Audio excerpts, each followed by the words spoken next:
Good morning, everyone. We're going to wait 2 more minutes to give some more time for everybody to join us, and then we will go ahead and get started. Thanks for joining.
All right, it is 10:30 on the dot, so I think to be respectful of everyone's time, I'm going to go ahead and get rolling on this.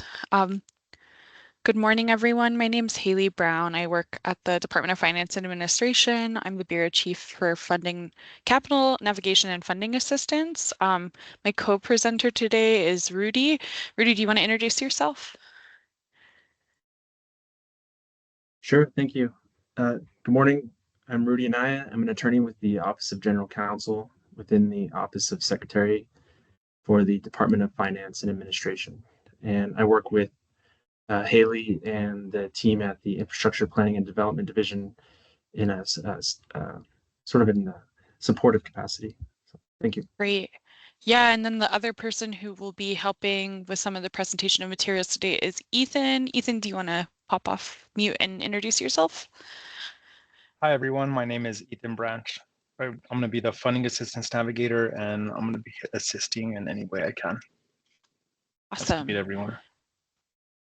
Great. Well, we'll just dive in. Today's presentation is about the difference between subrecipients and contractors when it comes to using federal funds. We have kind of the first half of the presentation will be more lecture based, and then after that we have some interactive activities. So thank you all for joining. We'll go ahead and just go to the next slide.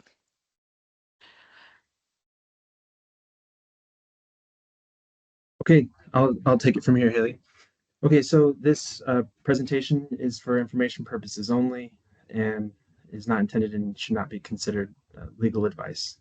And so if there are questions about a specific set of circumstances, please meet with your legal counsel.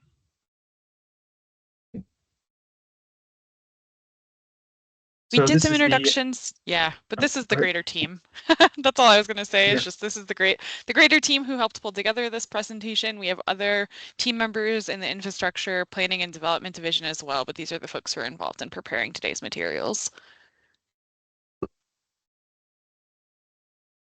And then I'll talk briefly about what the Infrastructure Planning and Development Division does. We were created as of July 1st, so we're a brand new division here at DFA that works with, part of our division is the Federal Grants Bureau that works to leverage state dollars for federal infrastructure grants. We work to identify federal funding opportunities for state and local projects, as well as do some tracking and management of federal funds that flow through the state of New Mexico.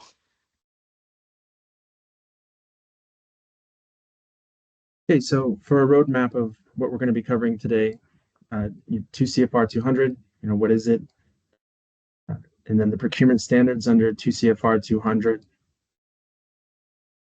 the procurement standards as they apply to the state, selecting a subrecipient and things that you need to consider when making that selection, and the monitoring and reporting requirements associated with the subrecipient relationship. And at the end, we'll apply your knowledge.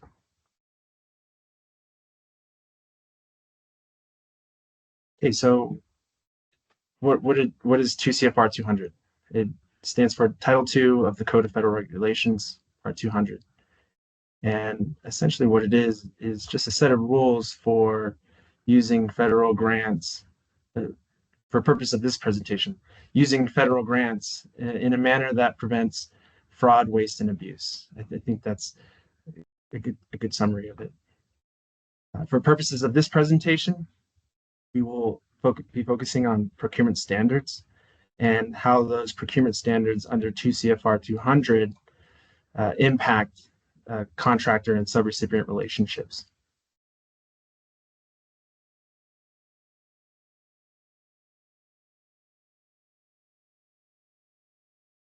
So when we're thinking about how we're going to execute a project, how we're going to complete a project using federal funds, we're thinking about using two mechanisms, a contract and a subrecipient agreement. And when we're looking at the set of circumstances and deciding on whether or not to procure goods and services or find an entity to complete the project, really want to make a case-by-case determination. You know, every situation is different, and no very, you know, it's just every situation is different and unique, and so you want to make sure that you do a thorough review in comparison to CFR 200 and the requirements. And you really want to focus on the substance of the relationship. Are you looking for a specific good, a specific service, because you are trying to receive a service in exchange, or are you trying to find someone to complete a project for you?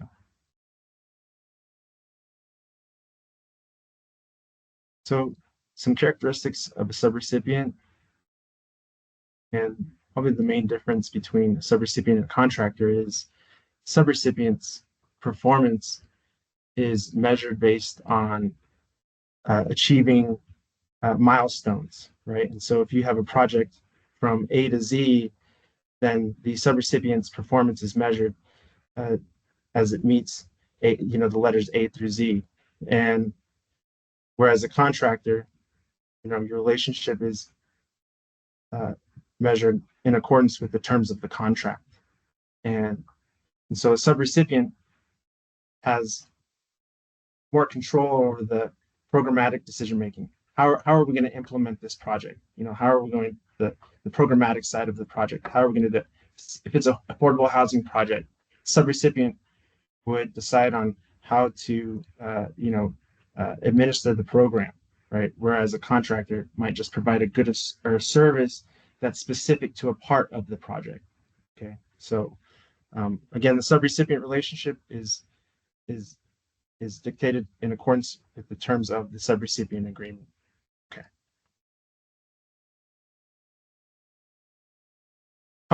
Contractor relationship, again, if you decide that you want to procure goods and services to complete a specific part of a project, then you would want to find a contractor, right? And a contractor is, I kind of think of it as an entity who has a catalog of services that it provides before the need to find goods and services for this project, right? And so they normally operate in a competitive environment and is not subject to all compliance requirements. And so the relationship is measured in accordance with the terms of the contract versus a subrecipient agreement for a subrecipient. Okay.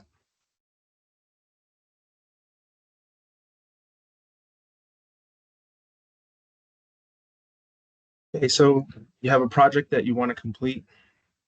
You have two options. Option one is a contractor. Option 2 is a subrecipient. And these next few slides, we're going to provide some information that will be helpful in making a determination. So option 1, contractor. So if you are going to buy goods and services, follow the New Mexico Procurement Code. And it and and a good guidepost, it doesn't explicitly say follow the New Mexico Procurement Code, but what it does say is use the same policies and procedures when procuring with non-federal funds.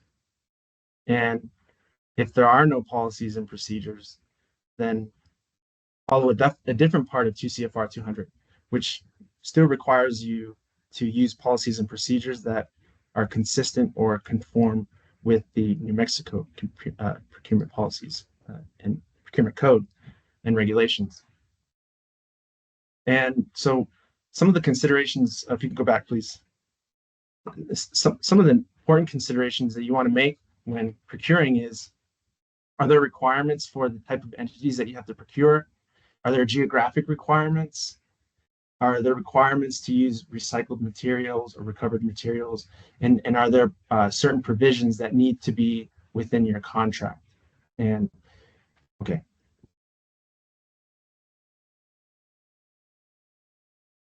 Okay, so under New Mexico law, the New Mexico Procurement Code applies to every expenditure. Okay, and when procuring with federal funds, the procurement shall be conducted in accordance with mandatory applicable federal law and regulations, which require procurement to be performed in a manner that's consistent with the New Mexico Procurement Code. And if there's any question about which procurement policies and procedures you should follow in a situation where one might be more strict than the other, let's say they're both consistent with state law, they're both consistent with federal laws and regulations. The default is to use the strictest procurement policies.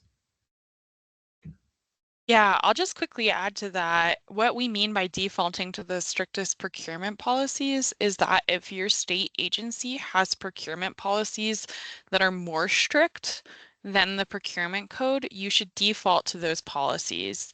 If the procurement code is stricter than your internal policies or any operating functions of your agency, right, you stick to that, but you should be doing that uniformly across all federal funds you're managing at your agency.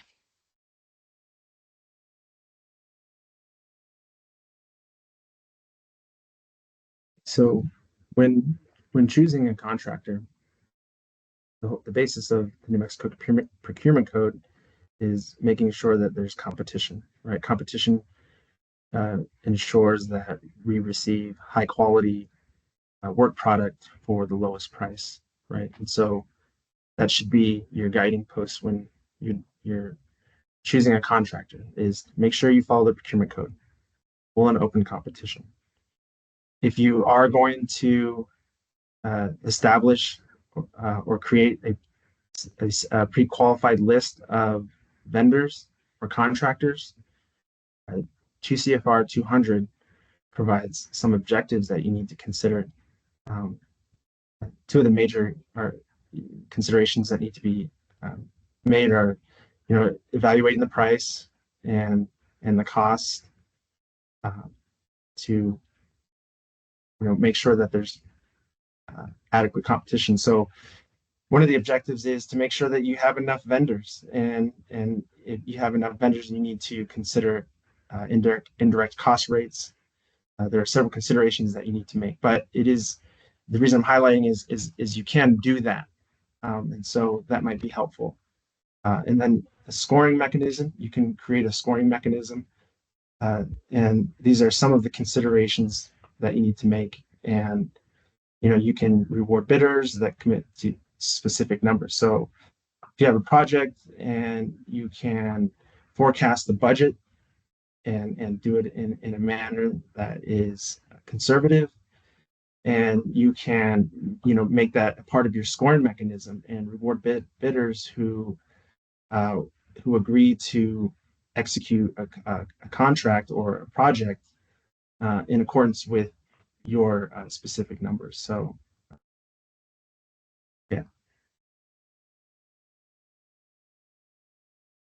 Okay. And again, when you're considering a contractor, are there requirements for certain entities that you have to contract with?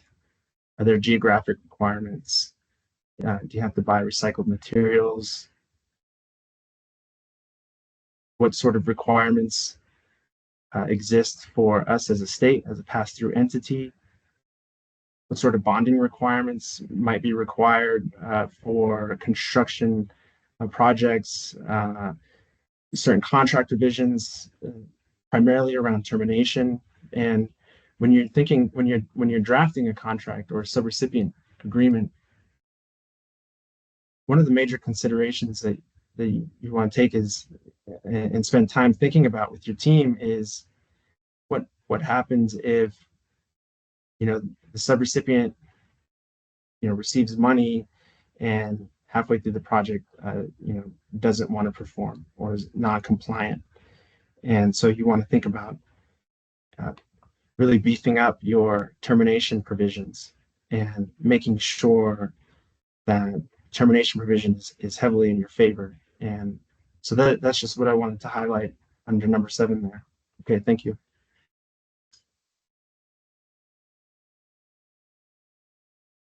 Okay, and just touching on different parts of GCFR 200, and that sort of helped to serve as a guide to how to have a good relationship with your contractor and how to enter into a contractor relationship in a manner that's consistent with state and federal law and regulations. So anytime you're going to select a contractor, make sure the process provides for full and open competition, and pay attention to conflicts of interest. If a contractor helps to develop any part of the request for proposal, contractor cannot compete. Make sure that your procurement procedures do not unduly restrict competition, and make sure that in your agreement that the contractor remains liable for payment of applicable state tax. So the use of federal funds doesn't change the analysis of tax liability. Make sure that you include monitoring and reporting requirement provisions in your contract. Make sure that records are retained for the required amount of time. And make sure that the contractor is aware of any, closeout or post-award audit requirements, and make sure that those provisions within your contract explicitly highlight or reference the applicable provisions of 2 CFR 200. Okay. And Rudy, actually, I'm going to take a moment to pause right here because this is my first time using the webinar format of Teams, so I will apologize in advance. And I didn't notice that Denise Gonzalez from the governor's office was online when we started, and she had some opening remarks to this training that I'm now going to put her onto the spot to share now. So Denise, if you're able to come off mute and come on camera, I apologize. I didn't see you in the participant list, and so we'll take a pause here to let Denise share. Sure, no problem, Haley. Good morning, everyone. On behalf of the Governor's Office Infrastructure team, I want to thank DFA for hosting this training and everyone joining to learn more about how to manage federal grant funds through contractors and subgrantees. Why is this training so important? I mean, I'm sure you've heard just from the beginning of this training how useful this training is actually going to be. There is an unprecedented amount of federal funds flowing into state agencies, and it's super imperative we understand all the resources that we have available in order to most effectively put these funds to work for New Mexicans. By drawing on DFA's July guidance memo and participating in this training will ensure that our agencies are well positioned to effectively manage these federal grant awards. Thank you again to all for joining today, and thank you for the invitation. Awesome. Thanks, Denise. And again, apologies for my unfamiliarity with how I can see who's in this meeting because it's in webinar format. Okay, Rudy, I will pass it back to you to continue on now with subrecipient selection monitoring. Okay, thank you. And thank you, Denise. You reminded me about the July guidance and how updated guidance will be issued because there were recent updates to 2 CFR 200. And so, so following this presentation, updated guidance will be issued. Okay, continuing on. So option 2, subrecipient relationship and the selection process and the monitoring requirements. So under 2 CFR 200, there are verification requirements, and just like a contractor, you want to make sure that you review subrecipient's history, right? Is this entity an entity that we can trust?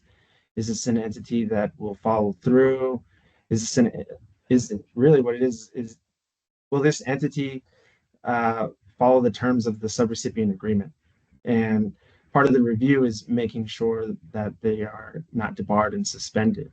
And but even then, maybe a reference check, looking at or contacting, especially if it's a large amount, a large federal award, you really want to do your due diligence in making sure that this person is someone that can be trusted, an entity that can be trusted with the federal funds, and is going to follow through from the execution of the subrecipient agreement to the closeout period, and any record retention requirements that must be met.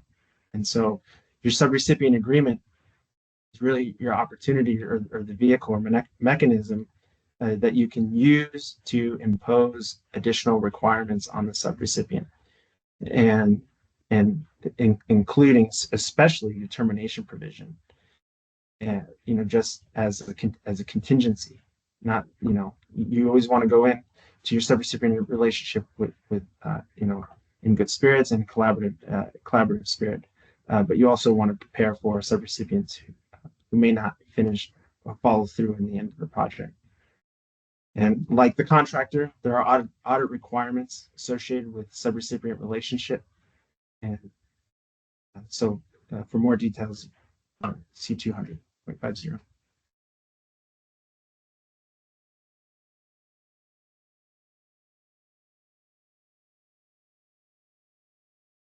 So, And Rudy, I was going to say, Rudy, I'm happy to start this slide if you'd like, but when you're working on a federal grant, you have the option in your application materials to identify who your subrecipient is going to be. For many federal grants, you will do that in the application process because it's what you're scored on when your application is being reviewed. So this process that Rudy's about to describe is really critical if you didn't select a subrecipient as a part of the application process and you're in the post-award phase deciding who is going to be the subrecipient of your funds.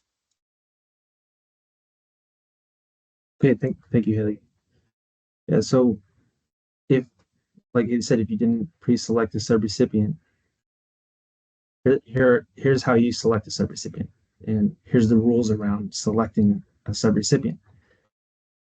If informal, if it's a small purchase or it's a simplified acquisition, and it meets this threshold, and then it falls informal. I think what's important about this is, although 2 CFR 200 provides explicit thresholds, it also provides a provision that allows you to request a change in the threshold. So there's a process to change the threshold if the threshold doesn't meet your project requirements, right? Or so that is something to consider. A more formal process would be, again, full and fair competition, right? Because that ensures that we receive the highest quality product for the lowest price. And so when you're selecting a subrecipient, a formal process uh, might might be similar to uh, the procurement code, where you have a sealed bid and you make the determination based on criteria that you develop. And then a non-competitive process is similar to New Mexico law, where you have certain situations where uh, you don't need to meet the competitive requirement. And if it's an emergency, a single source, or there's a process where you can request an exemption and but you need approval, or there's just no competition. You didn't find enough responses, and so there are certain situations where you don't need to meet the non-competitive requirement, but for those situations you need to consult with your legal counsel Yeah, because just to every build off situation what is different. Yeah. Yeah, absolutely. To build off what Rudy was saying, I think what's really important to note is that the only threshold here that's included in the 2 CFR 200 that you can ask for like a waiver to increase the price of is the micro purchase threshold. If that's something your agency thinks might be helpful, I'm happy to talk to you offline about the process for that because, for example, if your agency is procuring a really high dollar amount good over and over again to complete your project and any micro purchase for that project or any small purchase for that project already exceeds that $10,000 cap, then it might be prudent to think about doing that. But there does have to be a really specific paper trail. So please reach out. We have an email at the end that you can reach out to if that's of specific concern or interest to your agency.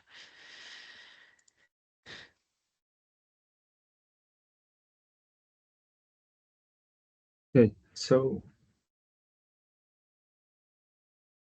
like the contractor relationship, when you're entering into a subrecipient relationship, there are monitoring requirements. Right? There are requirements that must be followed, just like the contract terms for a contractor. And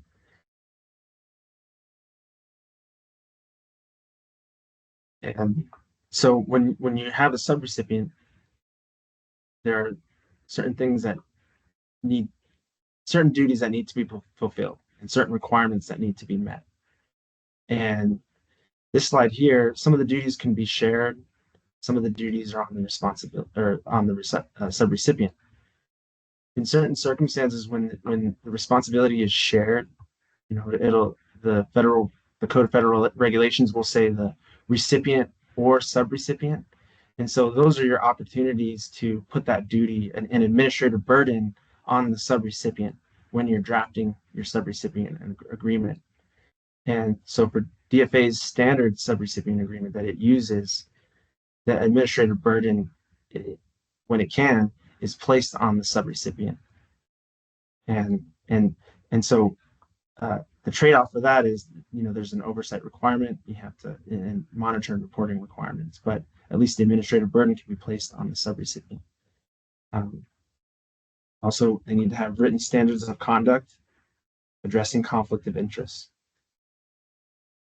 strategy sourcing, using intergovernmental agreements. If there's equipment that that there's a shared interest for equipment, or there's equipment that already exists, personal property that we own, and we can share it and use it, that those types of situations are favorable using certain types of agreements.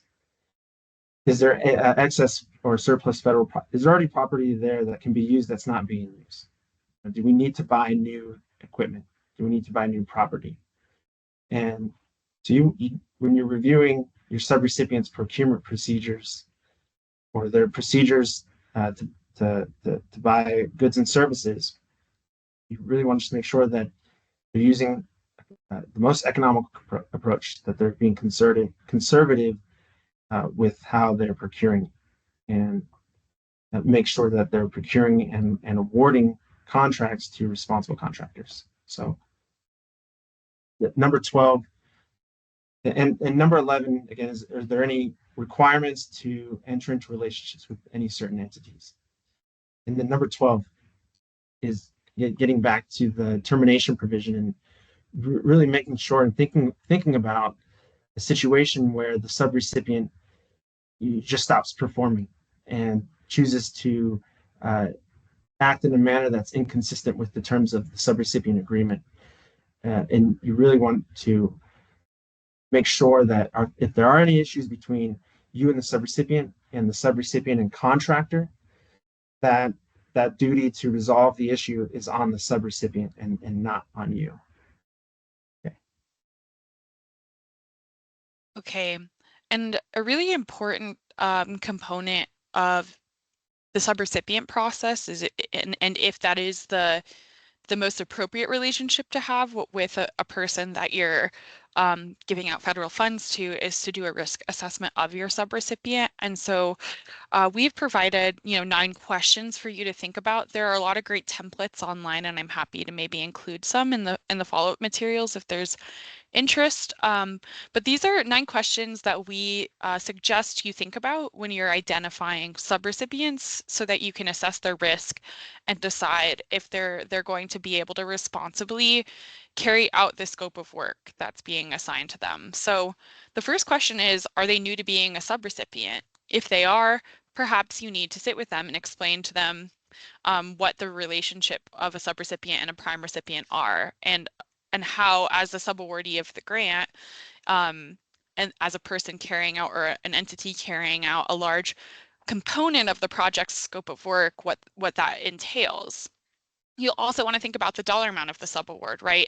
If they maybe have been a subrecipient in the past and they've only received really low dollar amount subawards, you may look at your risk assessment of the subrecipient and determine if it's appropriate for them to receive, a high dollar amount subaward based on the other components of this risk assessment.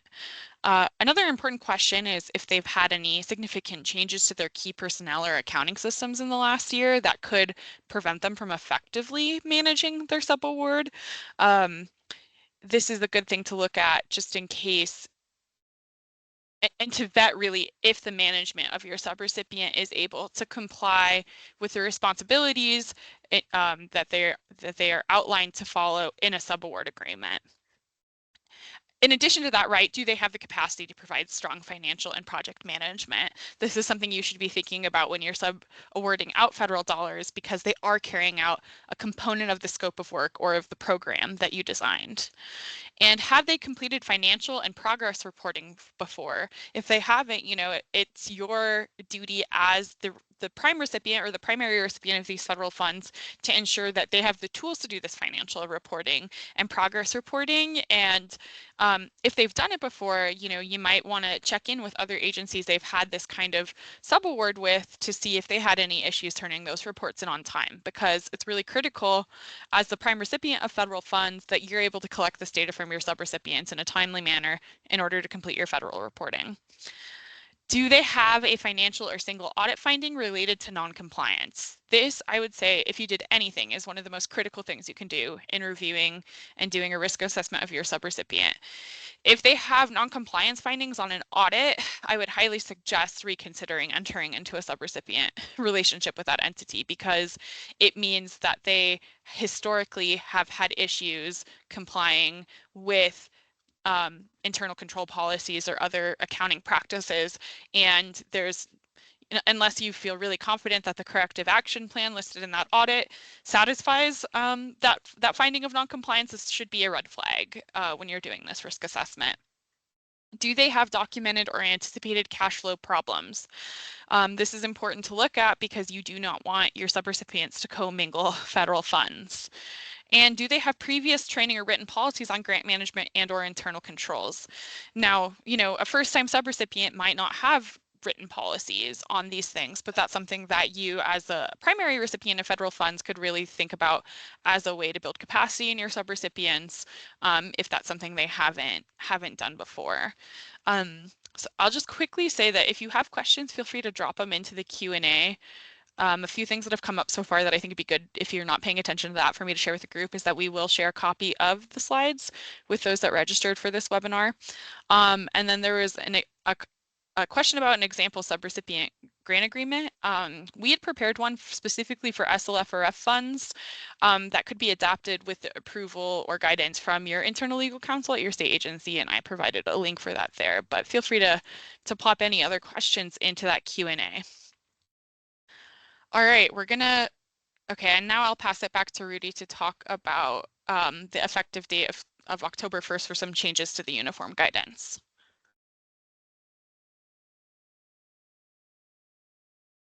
Okay, so effective October 1st, 2 CFR has been updated and the awards issued after June 30th, 2025 will be subject to revisions.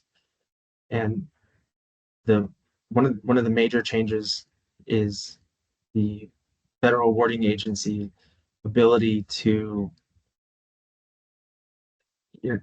terminate the relationship with the entities who are carrying out a project using federal funds, and based on non-performance of, if the entity is not meeting project milestones, the ability for the federal government to terminate that relationship is being made easier under the revisions. The structure is the same, and it's more user-friendly. And what that means is they're taking out a lot of the unnecessary language and legalese and making the language more readable for that. So those are the updates to 2 CFR in summary.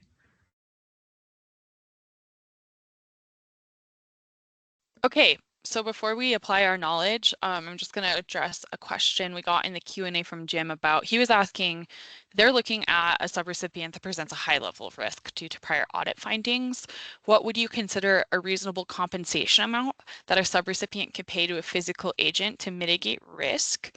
I can speak from my experience that I have seen this be usually like 2% of like a 2% admin fee that's been tacked on. Rudy, I don't know if you have any other experience with this, but I think usually when fiscal agents are evaluating how to charge an entity to serve as their fiscal agent, they do it like an admin percentage of the full award that they're helping serve as a fiscal agent for. And like I said, I've seen that be like 2% historically. I've only seen a situation where the admin fee is not based on the full amount of the award, but rather based on the indirect cost rate amount.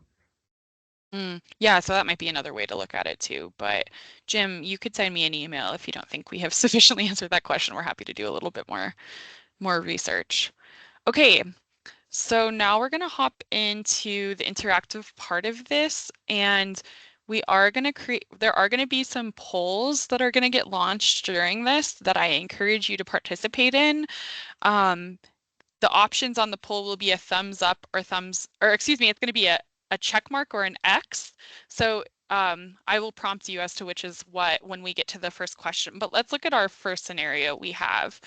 Our first scenario is the research project. And in this scenario, a state agency has received a federal grant to conduct a research project on renewable energy.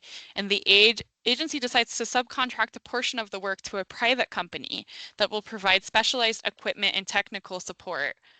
So for question 1, I would like you to respond to the poll I'm launching. Use the check mark if you think this private company should be a subrecipient, or an X if you think they should be a contractor.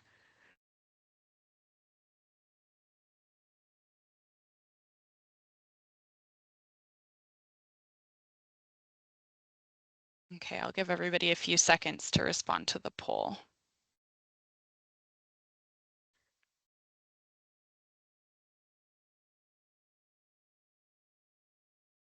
All right. As those are trickling in, we're seeing about 60% of participants think they should be a contractor, and 40% of participants should think they should be a subrecipient. Do I have a brave soul who would raise their hand and want to respond and justify their answer to this question? Raise your hand if you're interested in sharing or able to share.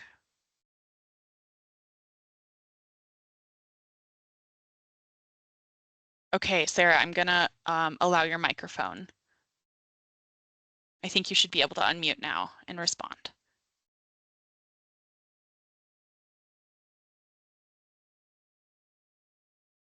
Hi, I think Hi, Sarah. Hi. Um, I chose contract because only a portion of the work going to be done by the contractor, and so like the execution and implementation of the whole research project will be still, by the state agency. Awesome. Well, thank you for being the brave soul to raise your hand and contribute. I appreciate it, and I am happy to report that you are correct. The private company is considered a contractor because it's providing a good or service for the research project. It's not carrying out a programmatic portion of the project. So it'd be appropriate for them to be a subrecipient if they were, carrying out a part of the program that's a part of this federal grant, but because they are just providing a specialized piece of equipment and technical support, they are considered a contractor. Okay, so we're going to do the same thing again for the next scenario, which is the community outreach program. Ethan, do you want to read this one for us and I will drive the poll? Yeah, of course. A state agency receives federal funds to run a community outreach program aimed at increasing local youth engagement.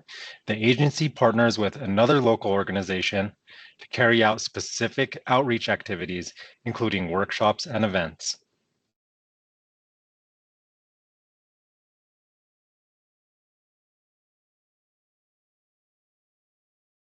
Okay, so same questions. Is the local organization considered a subrecipient or contractor? Respond with a check mark if they're a subrecipient and respond with an X to the poll if they are a contractor.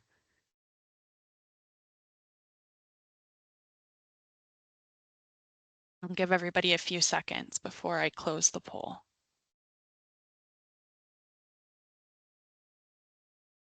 Okay, it looks like we have about 90% of participants so far are saying that it should be a subrecipient and 10% are saying they should be a contractor. I'm again going to ask if there is a brave participant to raise their hand in the audience who would like to talk about their selection.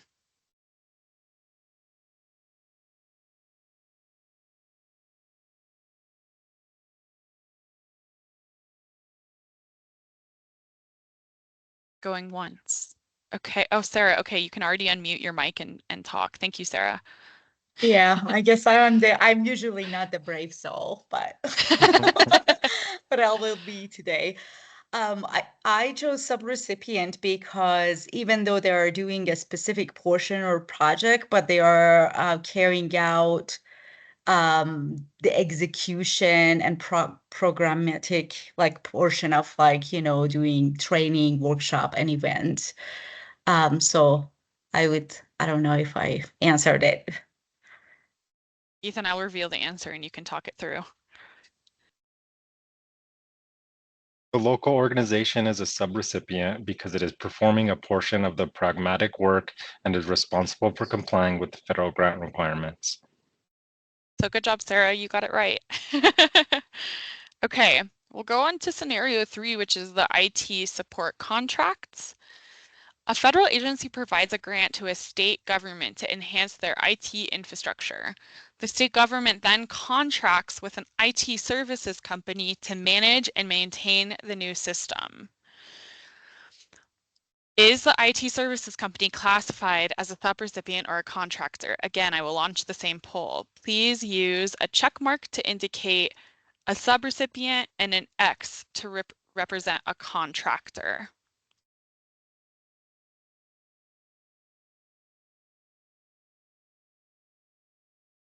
And I'm going to prepare you. I want someone besides Sarah to share out why they selected the answer they did. If they could, just raise your hand and I'll allow you to unmute.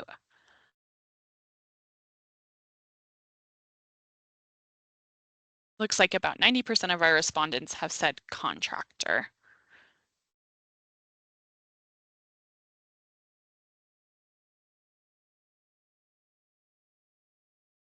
All right, I'm going to close the poll.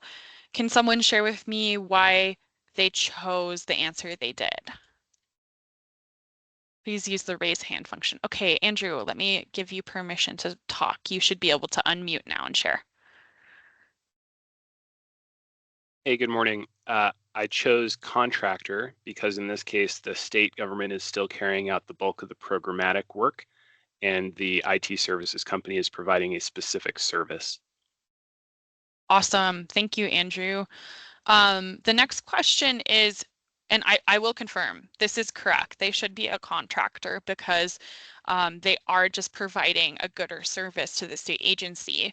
And now that we know that they're a contractor, what processes should the state agency go through in order to work with this IT services company? I would ask someone to raise their hand and share their thoughts on what's the appropriate tools that Rudy and I talked about today to then engage and work with this contractor.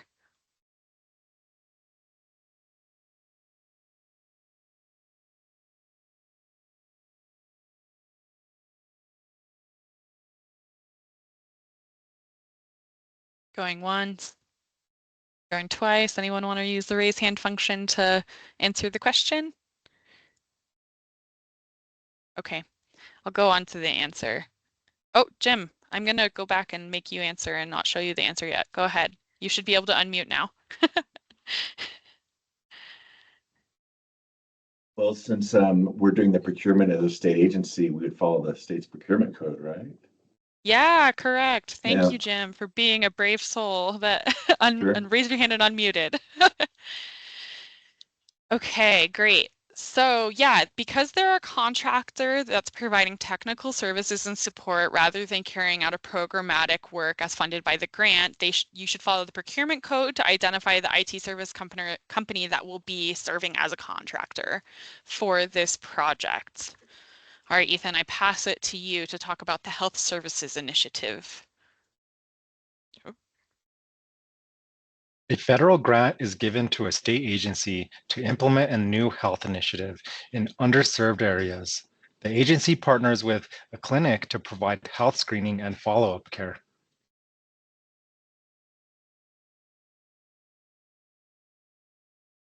Questions. Is the clinic a subrecipient or a contractor in this scenario?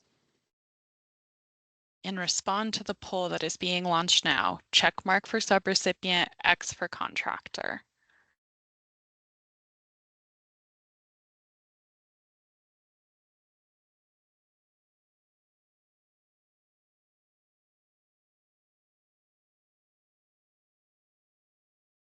Hey, looks like we're about at an 80-20 split with 80% of folks thinking this should be a subrecipient, 20% thinking this should be a contractor. If I could get someone to raise their hand and share which they selected and why.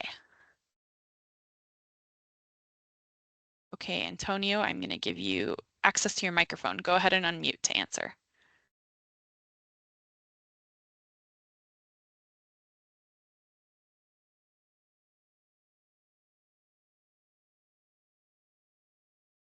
Okay, Antonio, you should be able to unmute yourself now to answer. Oh, you can't? Okay, that's weird. I'm going to disable and re-able for you. Okay, I just enabled your mic.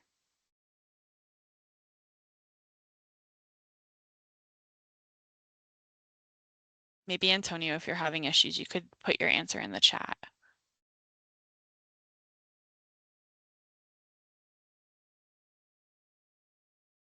Okay.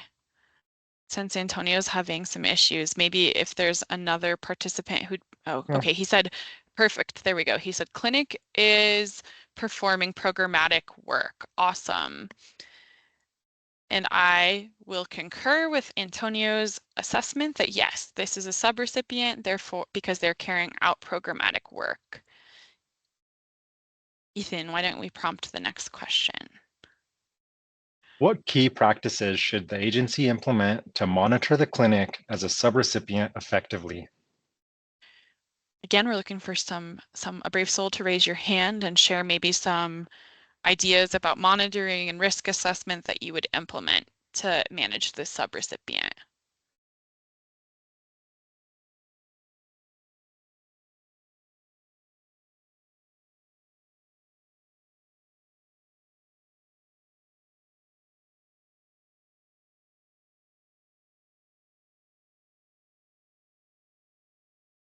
Anyone? Going once?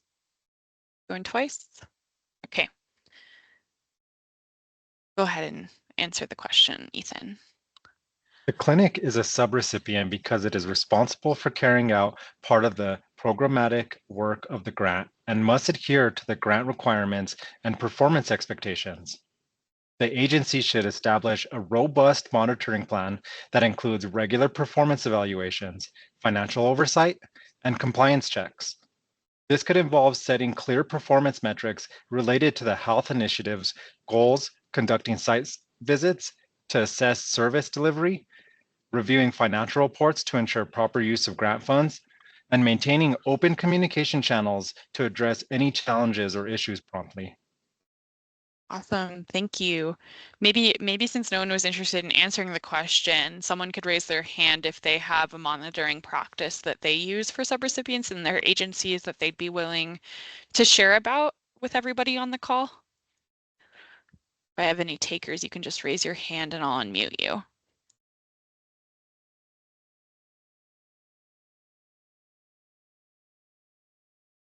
Okay, Jim, I think you can unmute already. For us, we do a lot of construction projects with engineering. So we have quarterly technical reporting from the subrecipient sent to our engineers.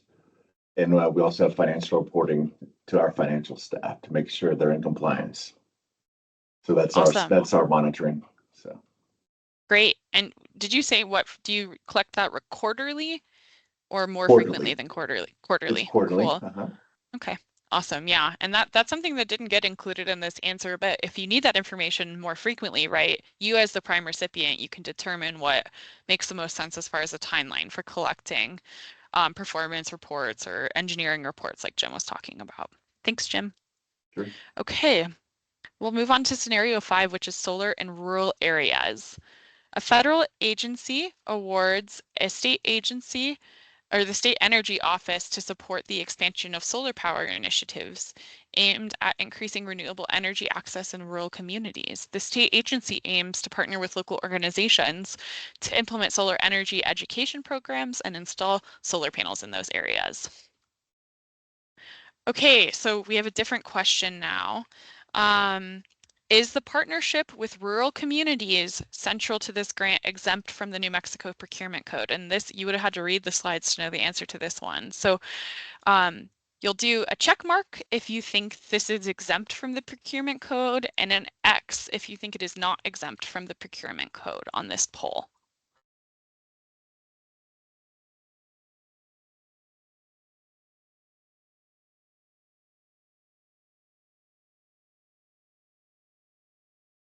Okay, it looks like we're getting a good response with about an 80-20 split. 80% of folks thinks that this is not exempt from the procurement code.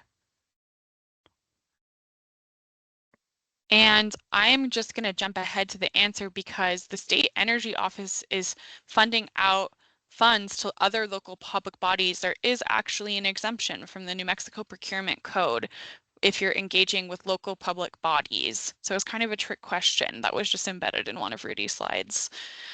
And I'll close the poll, and our second question is, what are some essential criteria and steps a state agency should consider when selecting a subrecipient for this federal solar power grant program? Can someone please share their thoughts on any evaluation methods or best practices for this process? And if any would raise their hand, who would be interested in sharing some of these methods and practices you have in your agency.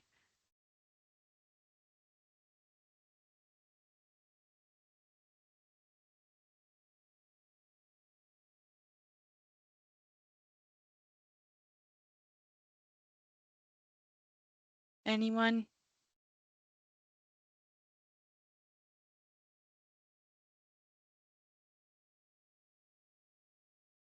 Okay, Oliver, let me give you the ability to speak. And you can unmute your mic now, Oliver, and share.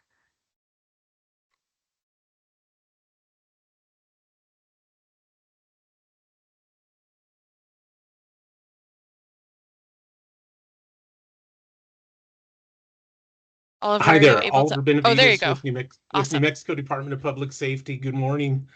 I guess for me, the first thing that I would consider would be, since it's a federal grant, to make sure that the subrecipient is eligible in SAM.gov, that they have a current good standing in SAM.gov before proceeding with anything in regards to being a subrecipient for federal funding. Awesome. Yeah, that's a great first step, Oliver. There are some resources in SAM.gov you can use to identify if the person you're subawarding to has been debarred or suspended, and that's like a great place to start a risk assessment. So thank you for coming off mute. We really appreciate it. Jim, Thank you. I saw you raise your hand too. Is there anything you would add to Oliver's answer? Yeah, Oliver, that was a great first start. And then what we tend to do is go on the state auditor's website and look at their most recent submitted audit. Just look at the compliance, especially with the prior experience with federal awards. It's part of our risk assessment. And if there's no findings or they're not material findings, then there's less monitoring required. So Awesome. Yeah, thanks for that contribution, Jim. I will say too, if this entity has a single audit that's been done, meaning they received a certain amount of federal funds and they had to participate in the single audit process, you can actually, part of the single audit says, is this auditee a low risk subrecipient or federal funds recipient? And the auditor has to answer yes or no. And that can be a really great tool when you're doing this kind of determination. Great. Well, that concludes our audience participation part of this presentation. Thank you all to the brave souls who came off mute and shared some of the best practices you're implementing at your agencies. We really appreciate it. We'll stop now for questions. You can put them in the Q&A, and Rudy, myself, and Ethan are happy to answer them aloud. You can also email the federalgrant.bureau@dfa.nm.gov to get a hold of us if you have any particular questions related to this topic. But yeah, I'll pause there and wait to see if anything comes through in the Q&A. We have about 4 minutes for questions.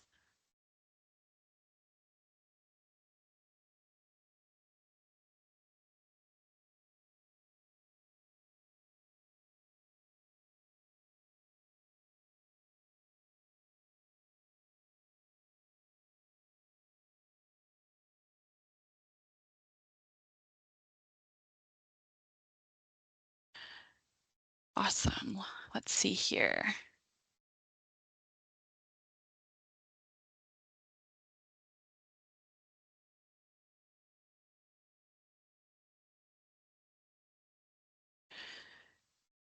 All right, well, I see no questions, so I am going to stop my share and end our formal presentation there. Thank you all for joining. Please feel free to reach out to us at that email address, or you can contact Rudy, Ethan, and I directly, and we're happy to assist you.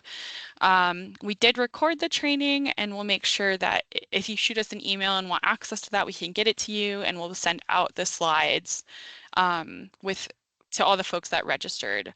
Any concluding thoughts, Ethan, Rudy? No, thank you. Great. Well, have a good weekend, everybody, and take care.